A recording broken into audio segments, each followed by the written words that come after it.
রহিম তার বউ আসমার সাথে মুন্সিনগর গ্রামে থাকতো। রহিম অনেক গরিব ছিল, আর সে গরিব থাকার কারণে অনেক চিন্তিত থাকতো। ও এতই গরিব ছিল যে ওর কাছে থাকার মতো নিজস্ব কোনো জমি ছিল না, আর ঠিক মতন তেমন কোনো কাজও পেত না। সারাদিন কঠোর পরিশ্রমের পর অল্প কিছু টাকা পেত। সেই টাকা দিয়ে তারা ঠিক মতন দুবেলা খাবার পেত না। রহিমের বউ আসমা আল্লাহর উপরে অনেক ভরসা করত। আসমা 5 ওয়াক্ত নামাজ সময় মতন আদায় করত। আসমা নামাজ শেষ করে যখন উঠে দাঁড়ায়, ঠিক তখন রহিম ঘরে আসে। আর রহিম তার বউ আসমাকে বলে, আরে আসমা, তুমি যে এই 5 ওয়াক্ত নামাজ পড়ো, আল্লাহ তাআলা তো আমাদের কোনো কিছুই পরিবর্তন করছে না। আল্লাহ তো অনেক কঠিন হৃদয়ের, আমাদের মতো গরিবদের কথা তার কানে পৌঁছায় না। এতদিন যে তুমি আল্লাহকে ডেকেছো, আল্লাহ কি তোমার ডাক শুনেছে যে আজকে শুনবে? দিন দিন তো আমরা শুধু গরিব থেকে গরিব হচ্ছি, তার উপর এত বছর ধরে আমাদের কোনো সন্তান হচ্ছে না। আমাদের কপালেই কেন এত দুঃখ লেখা থাকে বলো তো? আপনি এভাবে বলবেন না। আমার আল্লাহ তাআলার উপরে পুরো বিশ্বাস আছে। আমার ইবাদত আর আল্লাহর উপরে পুরো ভরসা আছে। আল্লাহ একদিন ঠিকই আমার ডাক শুনবে। আমাদের সব দুঃখ একদিন ঠিকই শেষ হয়ে যাবে। আল্লাহ হয়তোবা আমাদের পরীক্ষা নিচ্ছেন, কিন্তু আমার বিশ্বাস এই পরীক্ষায় আমি ঠিকই উত্তীর্ণ হব। আচ্ছা ঠিক আছে, দেখা যাবে তোমার আল্লাহ তুমি যে 5 ওয়াক্ত নামাজ পড়ো এর কেমন ফল দেয়। এখন আমি কাজে গেলাম, দেখি কোনো কাজ পাওয়া যায় কিনা। আসমার আল্লাহর উপরে পুরো ভরসা ছিল, কিন্তু রহিম আল্লাহ তাআলার উপরে কোনো ভরসা রাখতো না। রহিম শুধু মনে মনে ভাবতো, ও কেন গরিব আর কেন নিঃসন্তান, এমন দুঃখ আল্লাহ তাআলা ওর উপরে কেন দিল। একদিন আসমা বলে, শুনেন, ঘরে কোনো খাবার নেই। আমি আজকে কি যে রান্না করব ভেবেই পাচ্ছি না। আমি এখন কি করব আসমা? আজকে জমিদারের কাছে গিয়েছিলাম, কিন্তু সে আমাকে কোনো কাজ দেয়নি। আপনি চিন্তা করবেন না, আল্লাহর উপরে ভরসা রাখুন। আল্লাহ ঠিকই আমাদের এই বিপদ থেকে উদ্ধার করবেন। আচ্ছা ঠিক আছে, এই যে কিছু পান্তা ভাত আছে, কালকে রাতে আমি এই ভাতে পানি দিয়ে রেখেছিলাম। আপনি এই ভাতগুলো খেয়ে নিন। আপনি মন খারাপ করবেন না, দেখবেন ঠিকই আপনি কোনো না কোনো কাজ পেয়েই যাবেন। এমন হতে পারে কাল সকালে কোনো কাজ পেয়েও যেতে পারেন। আমি জানি আমাদের গরিবের জন্য আল্লাহ তাআলা কিছুই করবে না। আসমা রহিমের এমন কথা শুনে অনেক মন খারাপ করে। রমজানের রহমতের মাস চলছিল। আসমা এই রমজানের সব রোজা রেখেছে, আর সে পূর্ণ বিশ্বাস নিয়ে নামাজ পড়তো। একদিন যখন আসমা ঘুমাচ্ছিল, ও স্বপ্নে দেখে, ওঠো আসমা, তুমি আল্লাহ তাআলার উপর অনেক বিশ্বাস রাখো। তুমি মন থেকে রমজান মাসের রোজা পালন করছো আর নামাজ আদায় করছো। আল্লাহ তাআলা তোমার ইবাদতের কারণে অনেক খুশি হয়েছে। এখন থেকে তোমাদের সব দুঃখ কষ্ট দূর হয়ে যাবে। হে আল্লাহ, আমার পূর্ণ বিশ্বাস আছে আপনার উপরে। হে আল্লাহ, আমি আপনার উপরে ভরসা রাখি। আপনি শুধু আমার জন্য যথেষ্ট। আপনি ব্যতীত আমার আর কাউকে দরকার নেই। আমার পূর্ণ বিশ্বাস আপনি আমার সব দুঃখ কষ্ট দূর করে দিবেন। আর তখনই আসমার ঘুম ভেঙে যায়।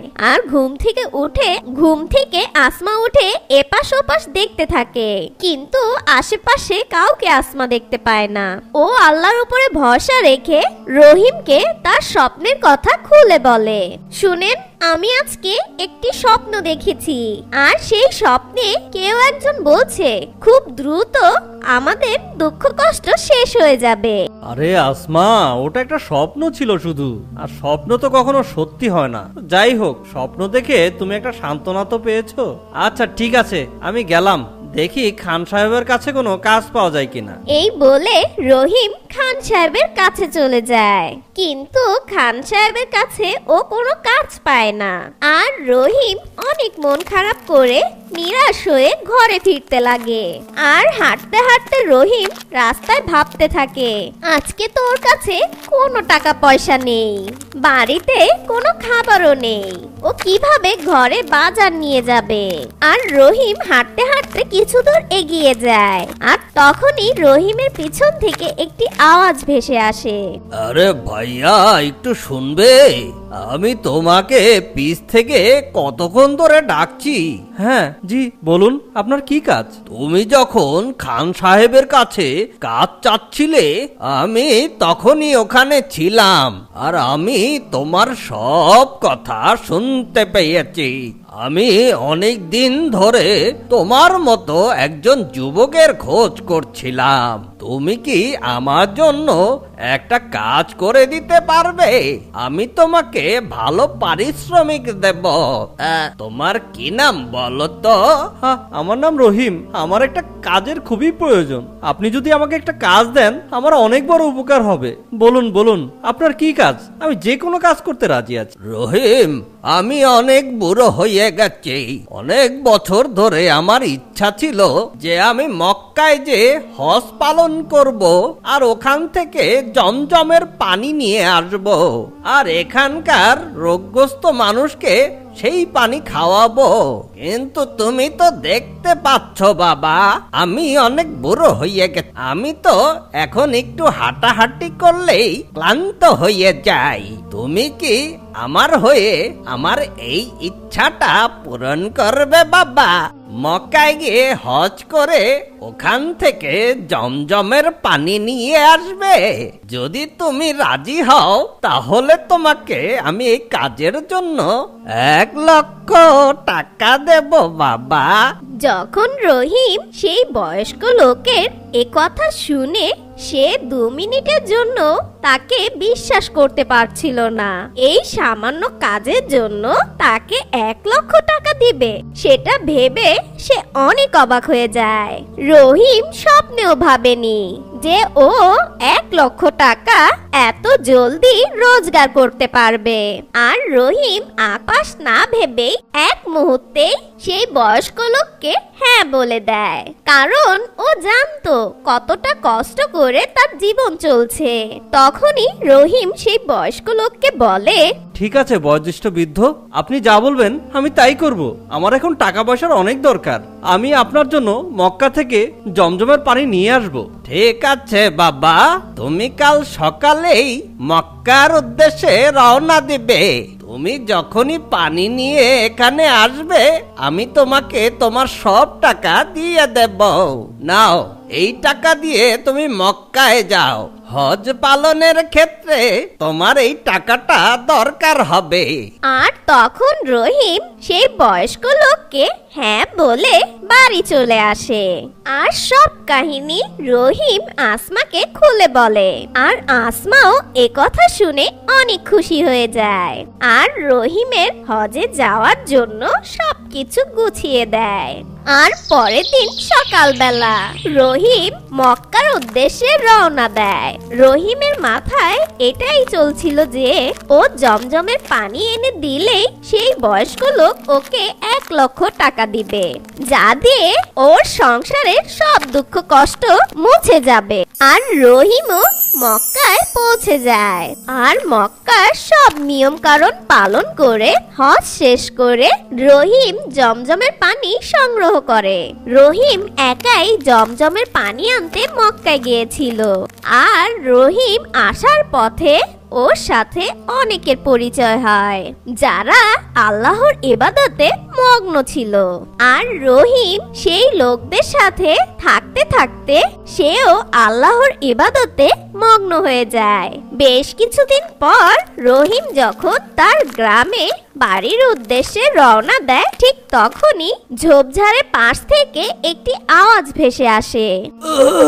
কেউ আমাকে একটু পানি খাওয়াও, আমার অনেক তেষ্টা পেয়েছে। তৃষ্ণায় যেন আমি মরে যাচ্ছি। কেউ আমাকে পানি খাওয়াও। আরে আপনি কে বাবা, এখানে পড়ে আছেন এই অবস্থায়? আরে বাবা, আমি এই পাশের গ্রামেই থাকি। আমি অন্ধ বাবা, আমি তো দেখতে পাই না। ভিক্ষা করার উদ্দেশ্যে বাড়ি থেকে অনেক দূরে চলে এসেছি বাবা। আস্তে আস্তে আমি পথ হারিয়ে ফেলেছি। আমার অনেক তেষ্টা পেয়েছে বাবা, আমাকে 2 ঢোক পানি খাওয়াতে পারবে? আল্লাহ তোমার অনেক ভালো করবে। আরে আমার কাছে তো এই জমজমের পানি ছাড়া আর কোনো পানি নেই, কিন্তু এই পানি তো আমি ওই বুড়ো বাবার জন্য এনেছিলাম। কিন্তু আমি যদি এই পানি এই লোককে পান করাই তাহলে ওনাকে কি জবাব দেব? এই পানি ওনাকে না দিলে তো আমি টাকাটা পাবো না। আর এদিকে এই লোকটাকে যদি আমি পানি না খাওয়াই তাহলে তো মনে হচ্ছে উনি মারা যাবেন। না না, টাকাটা মুখ্য বিষয় নয়, এই লোকটাকে বাঁচাতে হবে। আর ওই বুড়ো বাবাকে আমি বলে দেব যে আমি পানি আনতে পারিনি, হয়তো ওই টাকাটা আমার কপালে নেই। রহিম একথা ভেবেই সেই অন্ধ লোককে জমজমের পানি খাইয়ে দেয়, আর সেই লোকটি পানি পান করেই তার তৃষ্ণা মিটে যায়। আর ওই লোকটি রহিমকে অনেক ধন্যবাদ দেয়। বাবা, তুমি আজকে অপরিচিত হয়ে আমাকে যেই সাহায্য করলে তা আমি কোনোদিন ভুলতে পারবো না। তুমি আমার তৃষ্ণা মিটিয়ে দিয়েছো। আল্লাহ তোমার মঙ্গল করুন। আল্লাহ তোমাকে সবসময় খুশি রাখবে বেটা। তুমি আমার মতো একটা হতদরিদ্র ভিক্ষুককে পানি পান করিয়েছো। আমি তোমাকে কিছু দিতে চাই বেটা। এই ব্যাগটা তোমার কাছে রাখো, আর ঘরে যেই এই ব্যাগটা খুলবে রাস্তায় খুলো না যেন। বাবা, আমি আপনাকে আপনার ঘরে পৌঁছে দিচ্ছি, চলুন আমার সাথে। আপনি একা একা তো যেতে পারবেন না। না বাবা, আমি চলে যেতে পারবো। তোমার তো সঠিক সময় বাসায় পৌঁছাতে হবে বেটা। তোমার বেগম আসমা তোমার জন্য অপেক্ষা করছে বেটা। রহিম সেই অন্ধ লোকের কথা শুনে তারপর সে তার বাড়ির দিকে রওনা দেয়। আর রহিম সারা রাস্তা যেতে যেতে এটাই ভাবতে থাকে যে ও ওই বয়স্ক লোককে কি বলবে। হজের দিনও শেষ হয়ে গেছে, ও তো দ্বিতীয়বার আবার হজ করতে যেতে পারবে না। রহিম এটা ভাবতে ভাবতে মন খারাপ করে তার গ্রামের দিকে চলে যায়। আর সে খান সাহেবের দোকানে গিয়ে বলে, খান সাহেব, আমি কিছুদিন আগে আপনার কাছে একটা কাজ চেতে এসেছিলাম। তখন একটা বুড়ো বাবা এখানে ছিল। ওই বুড়ো বাবাটাকে আপনি কি আর দেখেছেন? আর তার বাড়িটা কোথায় বলতে পারবেন? আরে কোন বুড়া বাবা? আমার এখানে তো কোনো মশাও বসতে পারে না আমার অনুমতি ছাড়া। কোনো বুড়ো বাবা যদি বসতো আমি কি দেখতাম না? কেউ আসেনি ওদিন। তাহলে ওই বুড়ো বাবাটা কোথা থেকে আসলো? উনি তো আমাকে বলেছিল উনাকে এখানেই পাওয়া যাবে। রহিম সেই গ্রামে সব জায়গায় সেই বুড়ো বাবাকে খুঁজতে লাগে, কিন্তু রহিম সেই বয়স্ক লোককে কোথাও খুঁজে পায় না। আর রহিম মন খারাপ করে হতাশ হয়ে তার ঘরে ফিরে আসে। আর ঘরে এসে আসমাকে সব ঘটনা খুলে বলে। তখন আসমা বলে, আচ্ছা আপনি বলুন তো, ওই অন্ধ বাবাকে আপনি আমার নামটা কি বলেছিলেন? না আসমা, আমি তো ওনাকে তোমার নাম বলিনি, কিন্তু উনি কিভাবে যেন তোমার নাম জানেন। আর আমাকে বললেন তুমি ঘরে ফিরে যাও, তোমার স্ত্রী আসমা তোমার জন্য অপেক্ষা করছে। আর এই ব্যাগটা আমার হাতে দিয়েছিলেন, আর উনি আমাকে বলেছিলেন ঘরে গিয়েই এই ব্যাগটা খুলতে। কি বলছেন আপনি? আর সেই অন্ধ বাবা আপনাকে এই ব্যাগটা কেন দিবে? আপনি তাড়াতাড়ি করে এই ব্যাগটা খুলুন তো, এই ব্যাগে কি আছে দেখুন। রহিম সেই ব্যাগটা খুলে দেখে, দেখো এই ব্যাগের মধ্যে 1,00,000 টাকা। 1,00,000 টাকা তো আমাকে ওই বুড়ো বাবাটা বলেছিলেন জমজমের পানি আনলে দিবেন। আর আমি ওই বাবাকে পুরো গ্রামে খুঁজেছি, কিন্তু ওনাকে আমি কোথাও খুঁজে পাইনি। তাহলে এই 1,00,000 টাকা এই ব্যাগের মধ্যে আসলো কিভাবে? আরে আপনি এখনো বুঝতে পারেননি, কিন্তু আমি সবটা বুঝে গেছি। এই সব কিছু আল্লাহর রহমতে হচ্ছে।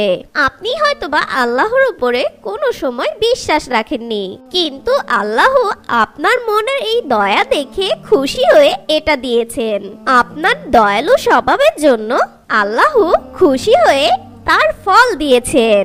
আপনি একজন অসহায় ব্যক্তিকে সাহায্য করেছেন, আর আল্লাহ আপনার পরীক্ষা নিয়েছেন, আর সেই পরীক্ষায় আপনি পাশ করেছেন। আমাদের আল্লাহর শুকরিয়া করা উচিত। উনি ফেরেশতা পাঠিয়ে আমাদের অভাব দূর করেছেন।